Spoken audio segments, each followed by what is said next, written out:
The Laura Ingraham Show.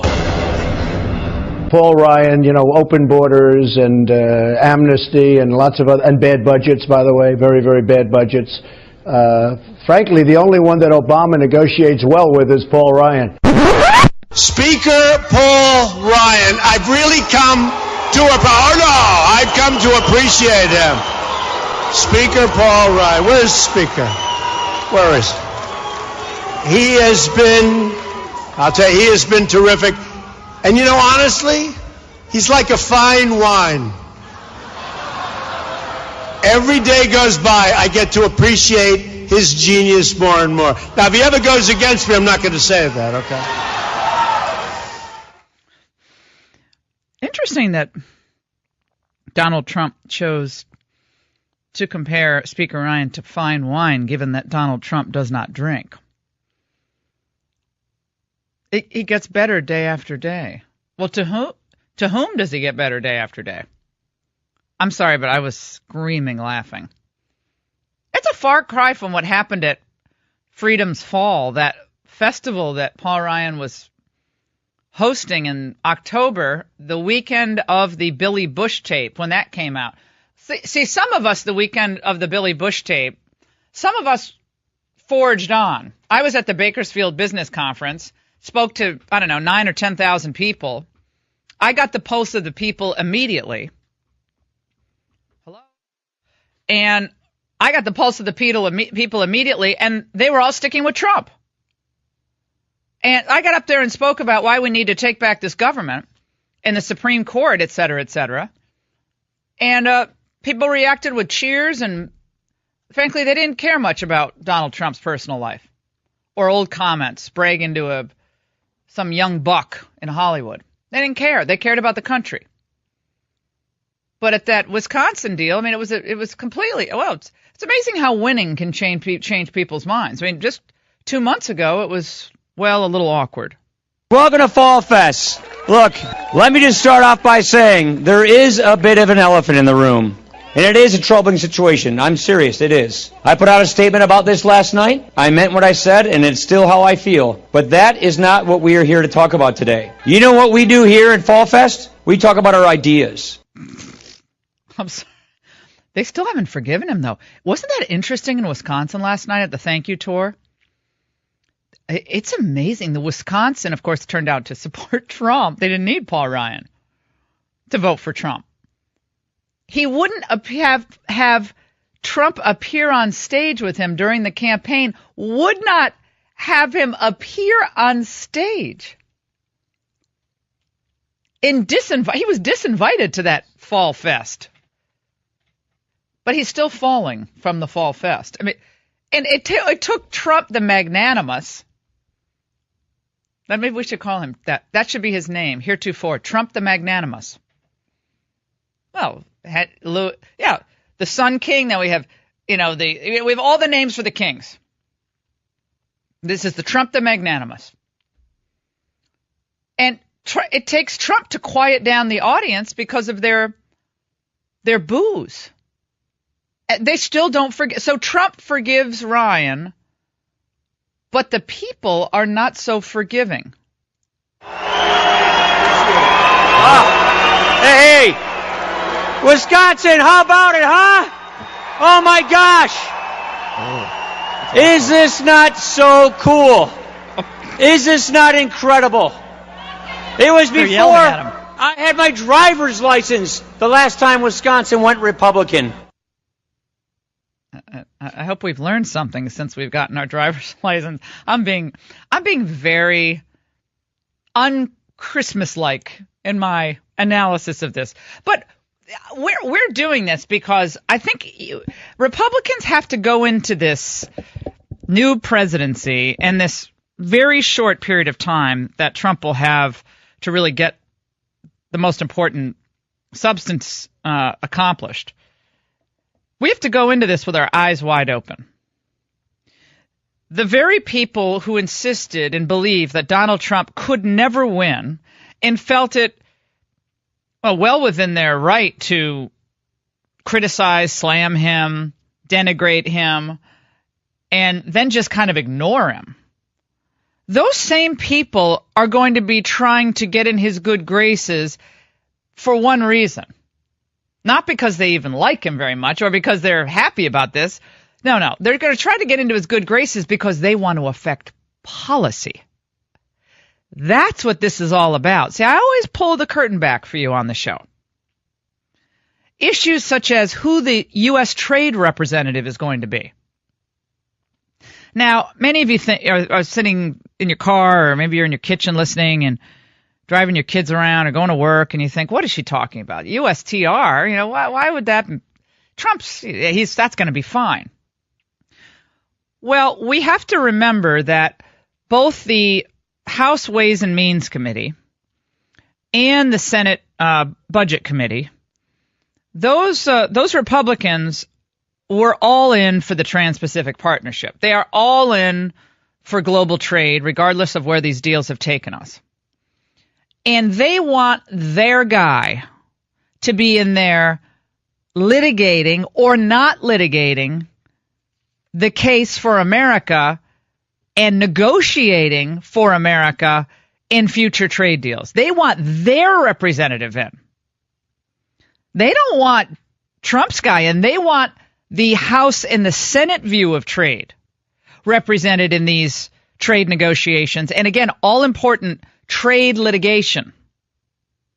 They want their talking points ushered to the front. That's really important. So one name being floated, I believe, is Wayne Berman, is a nice fellow, and I know Wayne. He's been around Washington for years and years. He's extremely wealthy, part of the GOP establishment, and, well, he's extremely successful. But he is not where Donald Trump is on the trade issue. And he has not been making the case for more America First trade policy for decades, like some of the other individuals who are being considered, such as Dan D'Amico, I think the former head of Nucor Steel, and Bob Lighthizer. Robert Lighthizer was the deputy U.S. trade representative, believe it or not, for Reagan in the last couple of years of the Reagan administration. And I don't think there's anyone I know who knows the technical importance of various provisions of these trade deals and would know how to litigate and negotiate at the same time in Trump's way of thinking than Bob Lighthizer. Bob Lighthizer or Dan D'Amico. I'd be happy with either of them, frankly. D'Amico has his total substance is with Trump. Yeah, he's been on the show a lot. He's phenomenal. So is Lighthizer. Both of these guys are with Trump on trade. But we know that Ryan and McConnell and the whole gang over there, they want a different view of trade represented in the executive branch. Okay? That's why it's really important to remember who your ideological friends are, your substantive friends, not just the people who are kind of the Johnny and Paul come-latelys, who show up with flowers wanting to, now they want to date you. No. Yeah, who brought you to the dance? Those people, like, frankly, Stephen Miller, who was just named the senior policy advisor for Trump. He's the boy wonder over there. He's just amazing. Great guy. He is just a phenomenal person and a great thinker at a ridiculously young age. I think he's 30 or 31 years old. Amazing. He is the kind of guy Trump needs in the trenches with him. Bannon as well. Bannon's 62 years old. Bannon's been a fighter on these issues for years and years. Go in with your eyes wide open. Bob Lighthizer or Dan D'Amico should be representing America in these trade negotiations because they know what has happened with these trade deals, and especially with Lighthizer, he knows the technical aspects that you have to master if you're going to outsmart the Chinese and outsmart, frankly, the purists on globalization, who will argue the generalities as you can burrow under with the specifics and the substance on Chapter 2, subsection 1A, which will ferry more foreign workers into the United States, or will allow China to get away with the violating the anti-dumping provisions of the World Trade Organization. Really important decisions are coming up. with how we view China, how we are forced to view them? Do we view them as a market economy under the World Trade Organization, or do we view them as a non-market economy? Of course, we would argue non-market economy because of what they do to distort the marketplace. But the globalists, they want, oh no, China should be treated as a market force under the WTO. That's ridiculous. That's not what Trump believes. So this is why this stuff is really important. I know I'm going on and on about it, but I want to tie the humor that we started with, and I want to tell you why we're going back to that. Not to be mean to Paul Ryan, he's a nice person. I like Paul Ryan. Always have, always will. He's always welcome on the show. He was welcome on the show for the entire election cycle. I think he came on once or twice. I welcomed out anytime he wanted to come on and make the case for this open borders approach that some have taken and the globalist approach to trade. I allowed him to do that. He didn't take us up on it often. So maybe he's going to come around on these issues, maybe not, but I just think eyes wide open. All right, we're going to take a break on the Laura Ingraham Show. Some of the lighter moments in Wisconsin we'll bring you when we come back. Also, we're going to talk to a professor of finance at the Wharton School of Business at the University of Pennsylvania, who's going to tell us why the Trump rally in the stock market may continue for some time to come. Probably hitting the unreal 20,000 mark today. Looks like it's going to hit for sure the 20,000 mark. What does this mean? Is there a correction in the offing, or is this going to continue? Professor Siegel will chime in on that. And we have a former CIA analyst who's getting a lot of ink for what he said about Russia's interference in the U.S. election. He'll stop by and a lot more. Don't go away. He's like a fine wine. Every day goes by, I get to appreciate his genius more and more. Oh my gosh!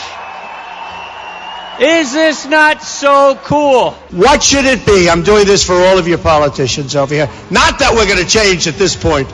He keeps saying Merry Christmas. Is that too much? Is that offend you? Maybe you're not a Christian and maybe you think it's kind of rubbing it in people's faces. Do you think that? Obviously, I don't think that, but I just love seeing the Christmas trees. But part of it is I just love Christmas. And I love the fact that we have a president of the United States who despises political correctness as much as I do. I said this, I think, on Hannity last night. It was on Hannity and Special Report. That it reminds me of being on a college campus where they have this thing called the principle of community in many colleges and universities, where if you say something that offends another person, you could actually be brought up on charges for violating the principle of community. Well, you know what I would say? The principle of community offends me. The idea that you can be offended by someone's opinion and actually do the equivalent of prosecute them in a college setting is just infuriating. That's not free expression. And Trump chimes in on Christmas, on all these issues, and the crowds are just having so much fun. I think this whole thank you tour was a brilliant idea. Together we're going to Washington.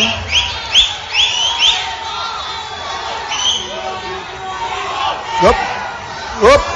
Are you okay? Do we have a doctor in the house, please? Doctor in the house? That was Paul Ryan. We love this lady. Doctor in the house. Thank you.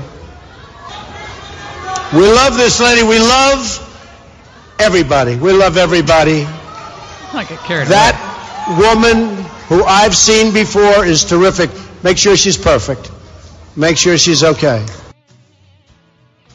I was half expecting Trump to pull out the paddles and revive her himself. We'll take a break on the Laura Ingraham Show. Are you investing in the new Trump market? And why one professor of economics and finance says it might be a good time to try. John Kasich, who's annoyed conservatives to no end this election cycle, he's failing conservatives on this heartbeat bill in Ohio. So read about that on LifeSet as well. Joining us now, I'm delighted he is with us, Jeremy Siegel. He's a professor of finance at the Wharton School of Business at UPenn. And he's been studying the market for decades and, of course, teaches finance to all the young and impressionable minds. And we want to know if this stock market run-up is something that's going to stick around for a while, or is this going to drop like a lead balloon? Now that the Fed is finally set to raise interest rates, some people used to be worried about that. But now it seems like all is well on the Western Front, perhaps. Joining us now, Professor Siegel. Professor, good to have you with us. How are you? Hello, Laura. Let's talk about this market, and it looks like it might hit the 20,000 or hover around 20,000 today. Why do you think we might be in for this bull market for a while? Well, I think that this is a Trump rally. There's no question, and I think it was right from the beginning when right after Trump won, he really said, "I'm going to Paul Ryan, and we're going to set the agenda." And there's no question that the Republican agenda is much more investment friendly, much more business friendly than the gridlock that we've had for the last 8 years. So as long as he doesn't go extreme on trade restrictions, quotas, currency wars, and all that, there's only things to like about the direction that he's moving here. Well, we'll get into the trade issue in a moment. You have, I think, said over the years that the idea of individual investors trying to time the market, pick individual stocks, that is almost always going to be a really perilous path to get on. Why do you think that? Yes.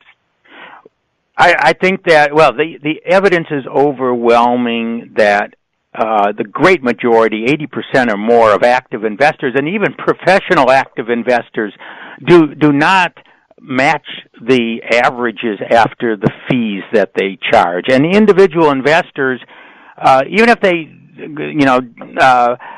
try to time the market with index funds, let's say Vanguard, the low-cost ones, they find themselves panicking at the bottom and selling out and getting too optimistic at the top rather than staying the course and just adding through time to their holdings and watching their wealth accumulate. Well, one thing that is clear over the last 8 years is people have been dumping money in the stock market because there certainly is no return in bonds. Bonds have been pretty much a disaster. And of course, banks pay no interest. And so the stock market's been going up for that reason. But the consumer confidence, we've seen some upticks in that as well. But in general, people were just very anxious about the future. 7 in 10 almost saying the country was going in the wrong direction. The added cost of health care for most American families, that's been a drag on the economy, and that continued despite Obamacare. So there was good reason, I think, for people with relatively flat wages, median income flat since 1999. There's a lot of reason for people not to be all that optimistic. Yeah, well, we've had the worst bear market. 2007, 2009 was the worst bear market in 75 years, and that shock doesn't wear off overnight. And we had another bear market, as you remember, after the dot-com bubble burst, 2000, 2002. So, it's in recent memory we've had some bad market spills, and that's why I think the public is really not back in the market. They're very, very cautious. I can understand their anxiety and their fear. After the Great Depression crash, it took 25 years before people began to tiptoe in the market. Now, it won't take that long now because certainly we didn't have any crisis as severe as that, and the market has bounced back. But yeah, I understand the caution that people have. But even though there's higher than average valuations, and the bears love to point to this, it's above the average. When you compare it with bonds, when you compare with the interest rates, and even though, Fed raising interest rates, it's going to be moderate. It's not going to be fast. We're not going to get back to the 4, 5, 6% interest rates in years, if not decades. So I think that stocks are still the place to be for ordinary investors. Well, it looks like, of course, the Fed is going to raise interest rates. Explain for our listeners across the country, Professor Siegel, and for people who don't know, Jeremy Siegel. He's considered really a rock star in economics. I mean, you're one of the most respected economists in the United States, and among academics. All my friends are academics and gone to Stanford Business School, Stanford Law School. I mean, they cite you repeatedly. So a lot of folks might not be into economics, but you really are not an ordinary household world. Yeah, well, you. Yeah, I wrote a book. Household. I did write a book called Stocks for the Long Run, which is very widely read in the professional community. Of course, that's why in the academic community. Right, that's why so many people love you. So tell us about what the interest rate hike could mean and will likely mean to the overall economy.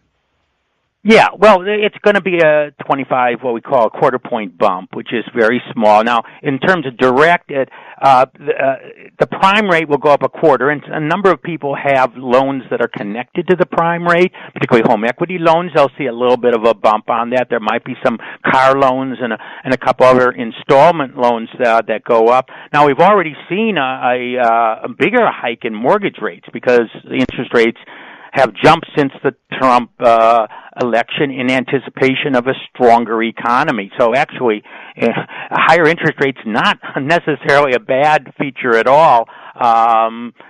It actually shows more optimism about the future.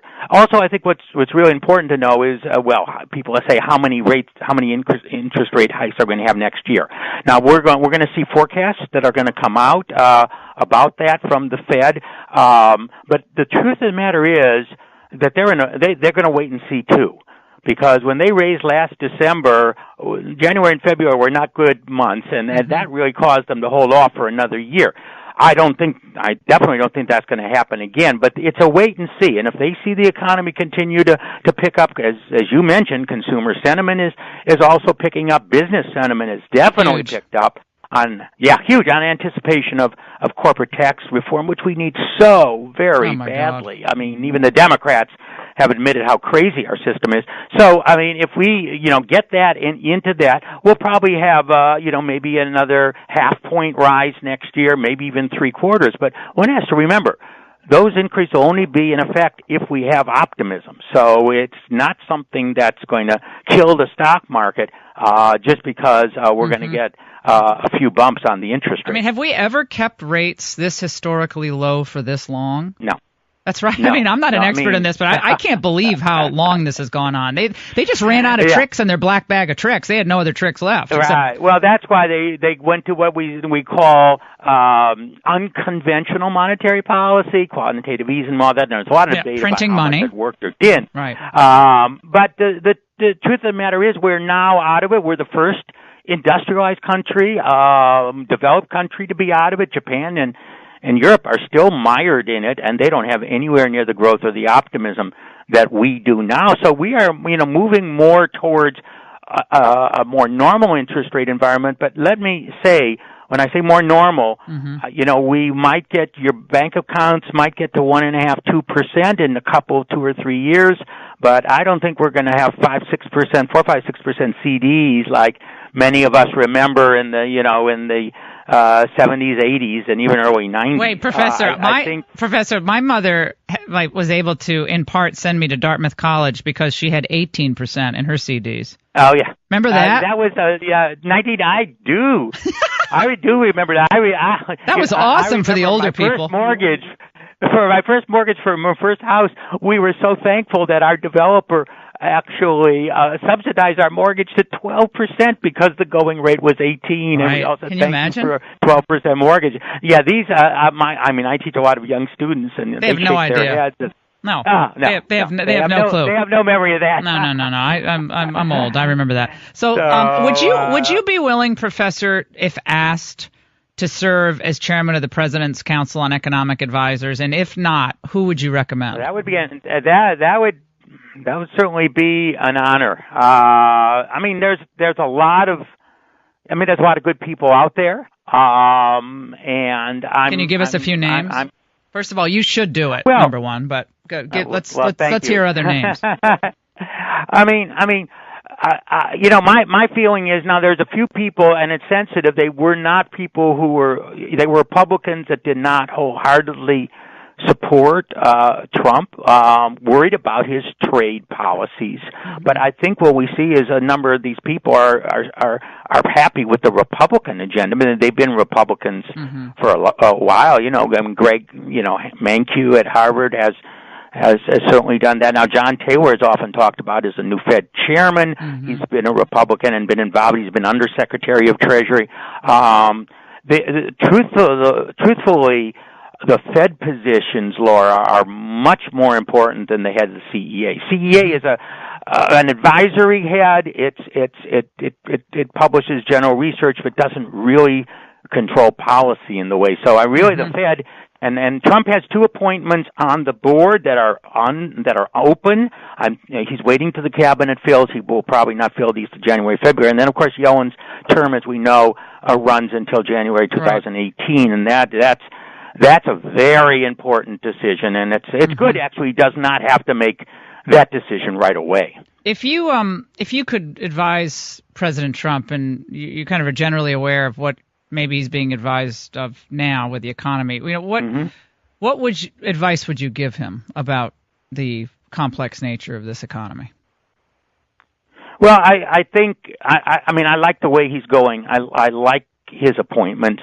Yes, I too feared because of his campaign on launching onto a major, anti-globalist, anti-trade. We are in a global economy, whether we like it or not. We can do things to ameliorate. And one of the things, of course, he's trying to do is saying, let's make business attractive enough for you to stay here. And that's one reason why corporate tax reform is so, some of my colleagues are so worried. Look at, he's telling all these firms, don't leave.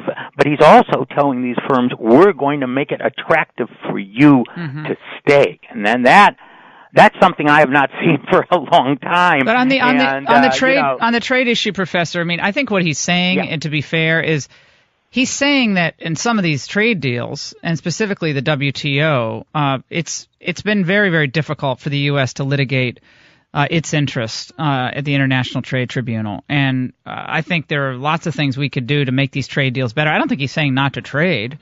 He's certainly not saying that. No, in fact, he's in later stages said, I'm a free trader. I just want better deals. Better trade deals. And there's no question that is been part of his program, and that's very comforting to me. And if he moves in that direction, and as I said, his appointments absolutely seem to be pretty good. I mean, when Steve Mnuchin, these guys, Wilbur Ross, I mean, these are globalists. These are people who know markets.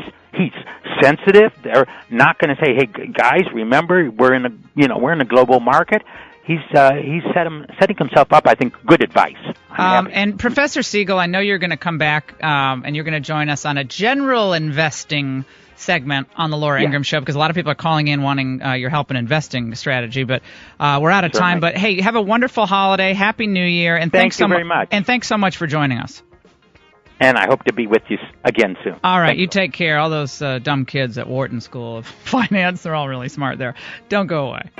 I want you to go to lifezet.com throughout the day. Download the app, which is very, very cool. On HealthZet, trade in sugar for sweet traditions. Sugar is not great for you. Sugar plums can dance in your head, but they do other things to your stomach, your teeth. I think, a lot of folks are watching this thinking, what the heck is going on? What is this? Is this some kind of reality show that's playing out with the camera and the live feed? And what's going on here? What is... Kanye West was there. He's short. Do you notice how short he is when he was standing next to Trump? I never knew how short he was. Kanye West, I think, did he still have the hospital bracelet on? Did he go right from the hospital to the plane to the private jet to Trump Tower? Shouldn't he be taking care of himself? Obviously a massive success in the hip hop. It's not my music, and I don't like a lot of the language in his music. Well, what's going on here? Kanye West? Well, Kanye West did say he'd vote for Trump, remember? But he was going to run for president in 2024. Now it's 2024. That's right. That's right. Drew says it was 2020, but now he's bumped it out another 4 years, Kanye. What is going on? Do you think there is a method to this? Well, it's what seems like madness of all the different characters going into Trump Tower. present company excluded. People listening to these NFL greats, I mean, that's a stellar lineup of men. When you're thinking about those who voted for Mr. Trump and the working class in middle America, speak to those people in this country who feel like they're not being listened to and they're not being represented. I've been out there for many, many years in the ghettos across this country. We're not bourgeoisie. We're not above the people. We are a part of the people. But I fell in love with him because he really talks about helping African American black people, and that's why I'm here. Now, Trump meeting with people who, of course, not only didn't support him, but in the case of people like Mitt Romney, just maligned him in the most vicious of ways. Obviously, we saw him praise Paul Ryan last night in Wisconsin. Well, was it a backhanded compliment? You guys are saying it's a backhanded compliment with Ryan. Can we play it? The what he said about the Speaker of the House after, well, some pretty rough words were directed at Trump. Remember, his comments were racist and disinvited him from that tedious fall fest in Wisconsin. But last night it was all home week. Trump was there. Ryan was getting booed in Wisconsin, but Trump was getting cheered. Speaker Paul Ryan, I've really come to appreciate him. Speaker Paul Ryan, where's Speaker? Where is he? He has been, I'll tell you, he has been terrific. And you know, honestly, he's like a fine wine. Honestly. Every day goes by, I get to appreciate his genius more and more. Now, if he ever goes against me, I'm not going to say that, okay? What's going on in Trump's head? What gears are moving? He's planning something. What's going on here? What's happening? Like a fine wine. It's something from a man who doesn't drink. Well, Trump doesn't appreciate wine. Doesn't matter if it's raspberry wine or if it's a 30-year Premier Cru. He doesn't drink wine. I don't know if he chose that phrase, that planned that out. I have no idea. But I enjoyed it. Now, what's going on? What do you think's going on? What could be behind these series of meetings? So we have all the tech geniuses, all of whom dislike Trump. Oh, my gosh. Can you imagine what Jeff Bezos, after Trump just slammed Bezos in the Washington Post, essentially calling them out for what he believed to be an antitrust violation of owning the Amazon, owning the Washington Post, controlling too much of the information flow in the United States. Can you imagine what people like Bezos, Tim Cook of Apple, and Sheryl Sandberg over at Facebook, who's probably the most reasonable of all of them. I've met her. She couldn't be a nicer person. She's obviously a sharp cookie. But can you imagine at a lot of the parties they attend, what they've been saying about Trump? Now they have to go to Trump Tower. They flew commercial, I'm sure. They go to Trump Tower, and they're having to sit down across the desk at him. What's the likelihood that Trump signed a copy of the Man of the Year issue of Time for each of them and gave him a hat? Gave him a hat, signed the hat, and sent them on their way. But what's the method to this madness? What is it? There's got to be a plan. Well, did old Brown say anything else about Trump? What else came out of this meeting? You fell in love with Donald Trump today. Well, when he goes through what he went through to become the president, he got my admiration because no one gave him a chance. They called him names. People that called him names when he won, he reached back and brought them along with him. He held no grudges. But the reception I got today from him, I'll always remember that because he listened to us and he knows that we can bring something to him to help the people of this country. Trump the magnanimous. Richard the lion-hearted. Trump the magnanimous. That's interesting.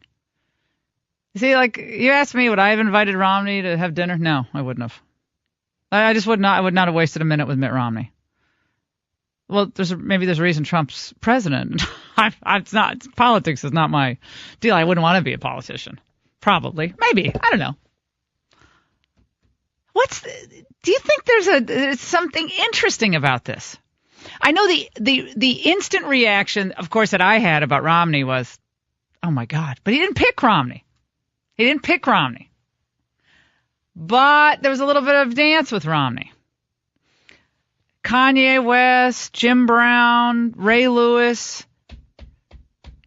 I said this yesterday. If Trump is able to grow the support for his agenda in the African American community, and then ultimately grow support for the Republican Party 4 years from now, where does that leave liberalism? I'm not saying that Kanye West is to be all and end all for most African Americans. I'm not saying that, but he is a voice, and some people really like him. But Jim Brown is considered, pretty darn cool by a lot of people. He voted for Hillary, and now he loves Trump. How many more people are like that out there? Maybe Trump's just going to try to convert people one at a time.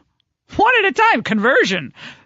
They go in Trump Tower as a critic and as Hillary supporter. They come down the escalator and down the elevator, and they love Donald Trump. I mean, there's going to have to be a lot of meetings for him to get through all of these people. Let's go to Shelley in Florida, line 3. Shell, go ahead. Yes, I definitely think, first of all, it's smart. I don't know that few people would ever be able to talk to people that were so critical. But, for Trump to be successful, he knows he needs his appointments passed. He needs his policies passed. The more he gets these people and the communities to approve of him, then they're going to be more likely to support their local representatives and senators. And the senators are going to be more likely to support Trump. This is the way he's going to get less backlash, get his agendas through. He's got to get to the people and the people that are going to help him get these through. And I think that's what he's doing, and I think it's smart. Well, you said something in a way that, it's like I wish I had said it that way. You're making a populist pitch for Trump's meeting of a lot of these critics or adversaries. The more popular Trump becomes, the more likely that his policies will pass and be supported, and the more pressure on the naysaying Republicans, of which there are many. The more pressure put on them, not just the Democrats, but also the Republicans. Excellent point by my listener. Thank you, Shelley. Let's go to John in Utah. John, how's that McMuffin candidacy in Utah going? How's that Evan McMuffin? Does he have a chance of shaking up the Electoral College? John has no idea what I'm talking about. John has me on hold, and he's like, well, he went to the bathroom or something. I don't know where he is. John, are you there? Oh, is he in a store and you're having I find it interesting that people call the show, they wait on hold, but then they just go get something to eat or something. Isn't that funny? I could see if you're on hold for the helpline in India or something, and then you go and get a sandwich, come back, and you're still on hold. But like you're with the Laura Ingraham Show, you got to stay on the line. All right, we'll take a break on the Laura Ingraham Show. 855-40-LAURA. Trump meeting Kanye West and Jim Brown and Ray Lewis. Today it's the tech titans who were very critical of him, most of them at least. What is he trying to do here? Are you worried that Trump is poised to sell you out to the globalists? Or are you thinking more in line with what Shelley said, that the more popular Trump becomes, the more unstoppable Trump becomes? Don't go away. All the geeky reporters are out there behind the rope line. They're like, Kanye, any comment? Kanye, what do you think about the Fed hiking interest rates tomorrow?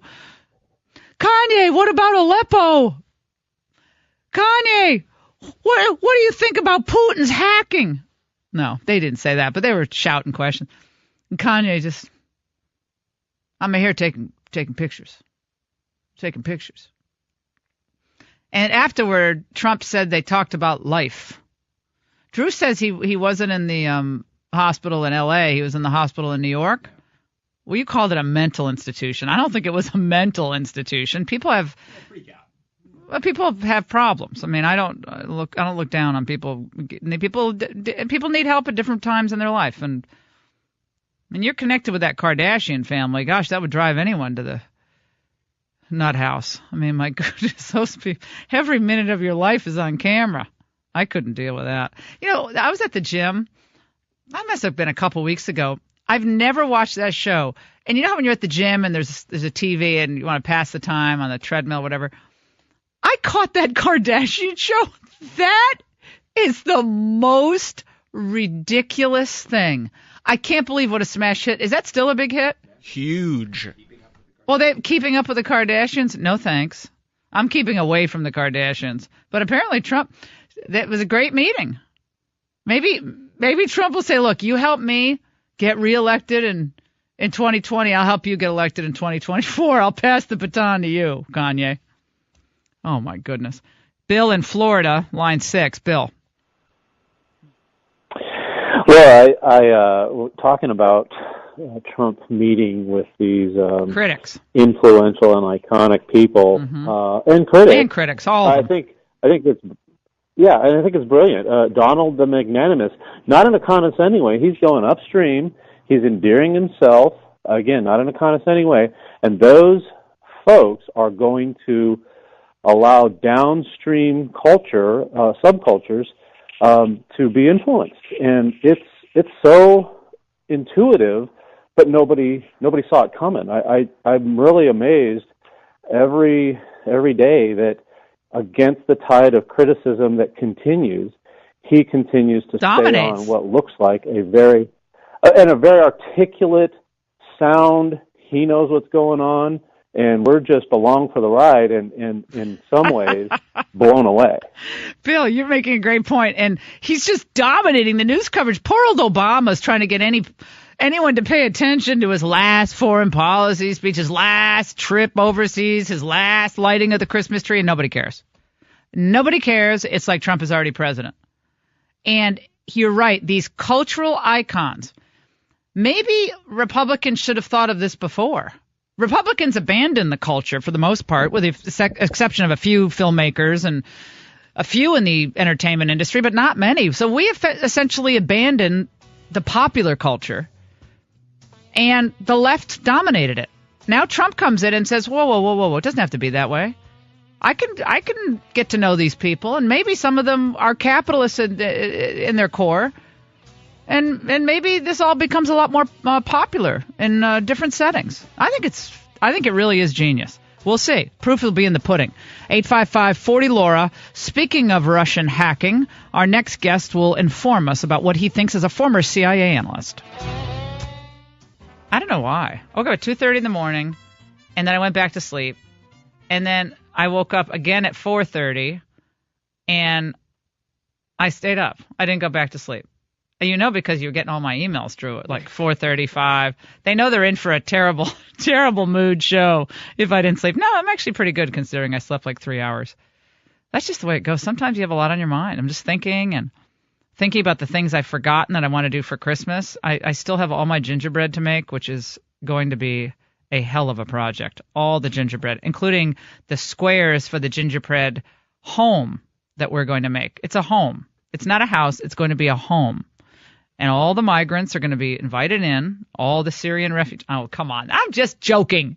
Give me a break. You can have some humor. Don't be so politically correct. Joining us now, he's probably wondering what he got into with me for this show, is Aki Peretz, who is a former CIA analyst. And he's a current senior fellow at George Washington Center for Cyber and Homeland Security. And that means he's really smart. Hey, Aki, how are you? Hey, not too bad. Let's talk about gingerbread houses. Exactly. I'm an expert in that, too. Are you really an expert? No, I'm just a gifted amateur. Okay, well, I don't like the kind that you buy. This is when you know we're really time crushed, is now you buy a gingerbread house. All you have to do is, like, stick it together with some kind of edible glue. I don't know how they stick it together. That's really pathetic. That's cheating. No.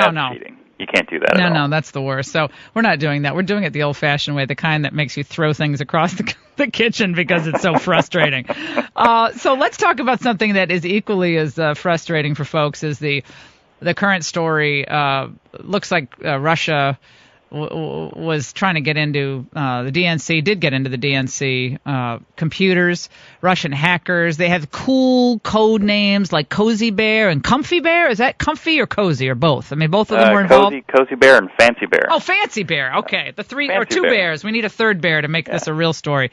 So tell us about what we know for sure that happened and why this is a cause for concern. Sure. So what we actually have is we know that the Russians, through various cutouts, you talk Fancy Bear, Cozy Bear, if you want to use their sort of more technical terms. You have GRU, which is Russian Military Intelligence, and the FSB, which is the internal security folks. They basically got into the DNC, and it looks like probably the RNC, into the Hillary Clinton campaign, a number of other Democratic congressional committees as well, and they exfiltrated a lot of this information. What we know this, and the FBI knows this, and you don't have to take my word for it. I mean, you can go to CrowdStrike, which is a private firm that the DNC hired to check out. To check it out, see whether is this true or not. They publish all their information online. They were checked out by two other companies called Mandiant and Fidelis. They checked out their evidence. They said that chances are, this looks like a state-sponsored effort to get information out. So we know that these guys actually did all this. And that's actually, to be honest, for you and your audience, that's not a big deal because we kind of do the same thing. I was going to say. Right. Don't we want to get as much information from their political forces as well? Absolutely. And don't we try to do this as much as possible to not just Russia, but China and Iran and everyone else, and even Israel at times, correct? Absolutely. I believe the Chinese actually got into Barack Obama and John McCain's campaign systems back in 2008. So this is not new.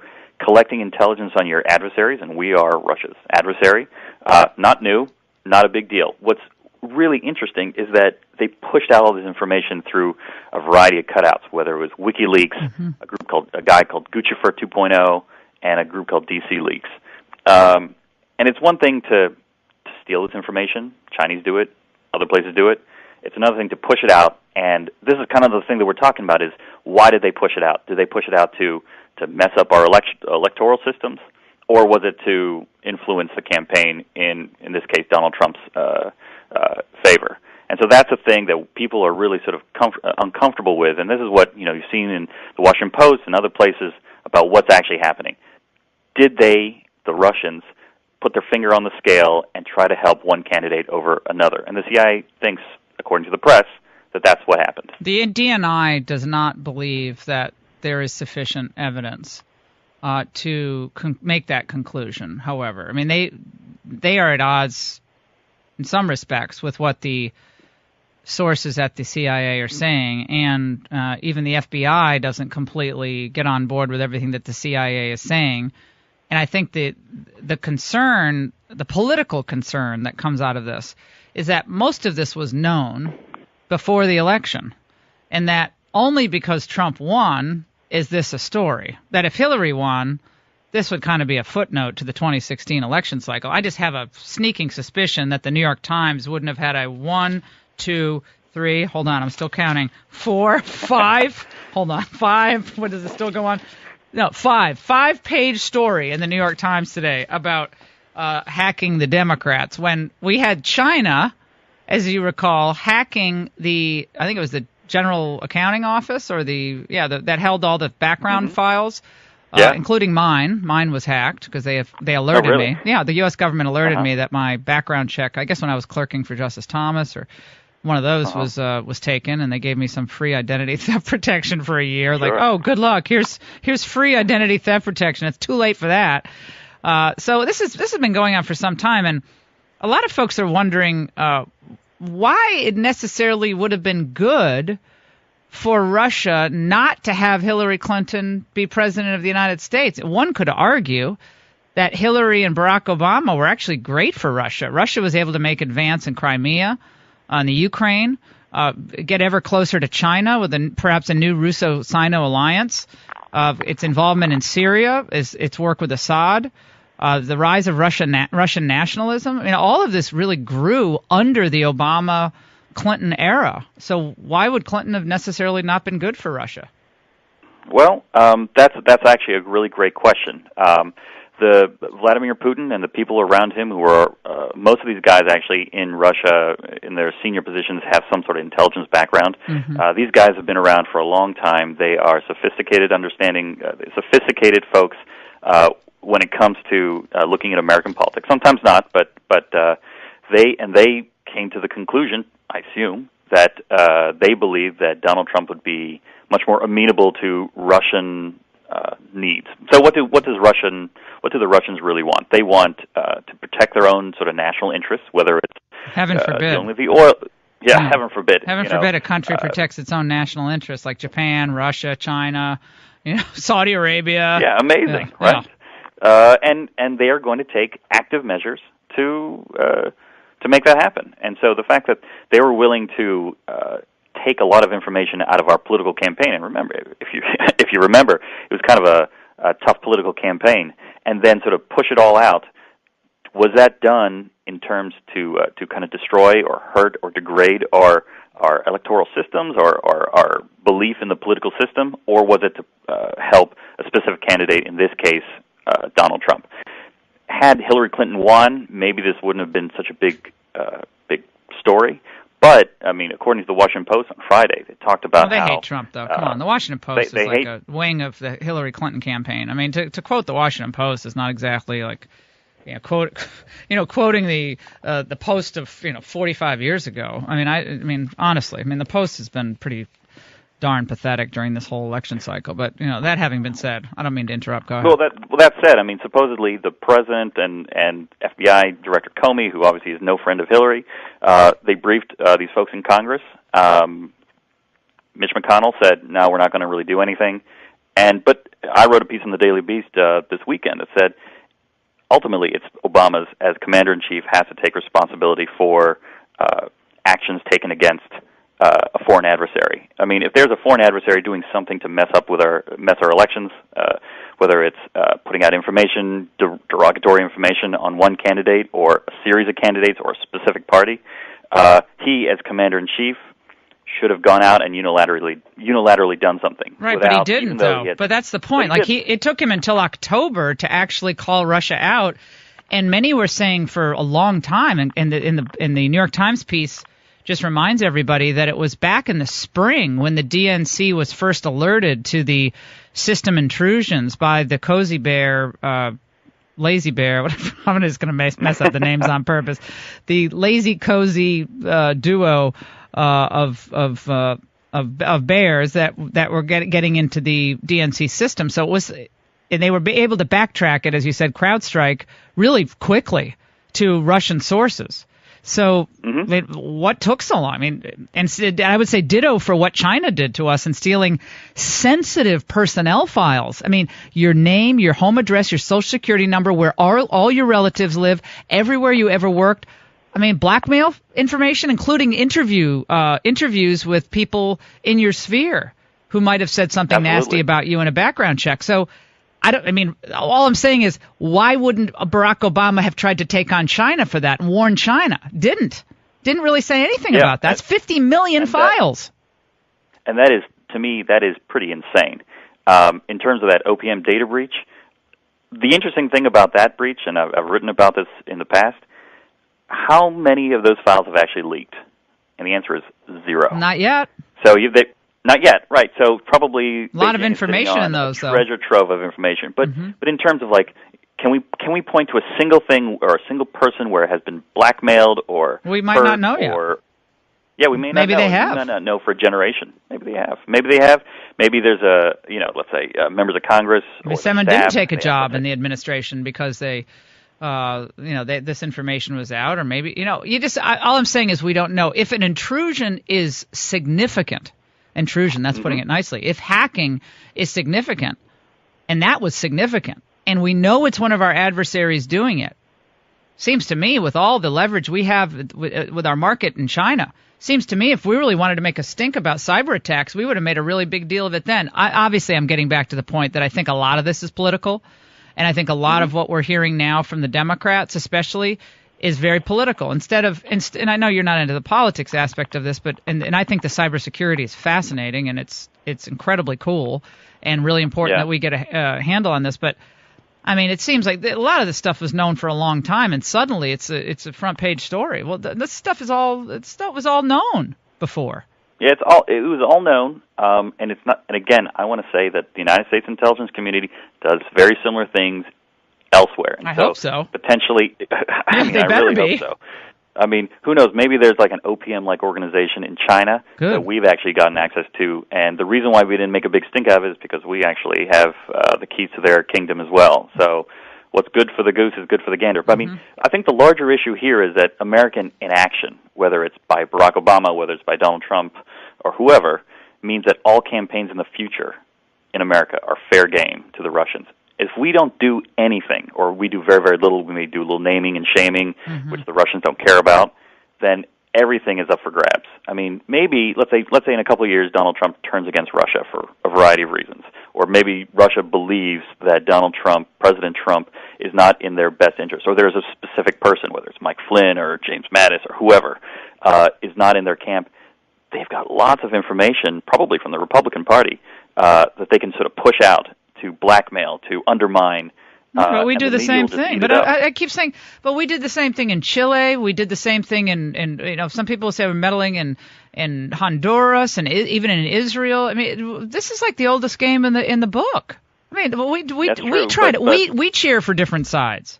Correct? Absolutely. I mean, we've got our folks and they have theirs. But it's one thing to sort of go to these other countries. It's another thing to take an aim at our American democracy. I mean, we are not some like podunk little country. We're the United States of America. Right. And if Russia can do this, they can do. But they didn't hack into. The CIA is saying they don't have any evidence that got into any actual voting machines, or that was not done.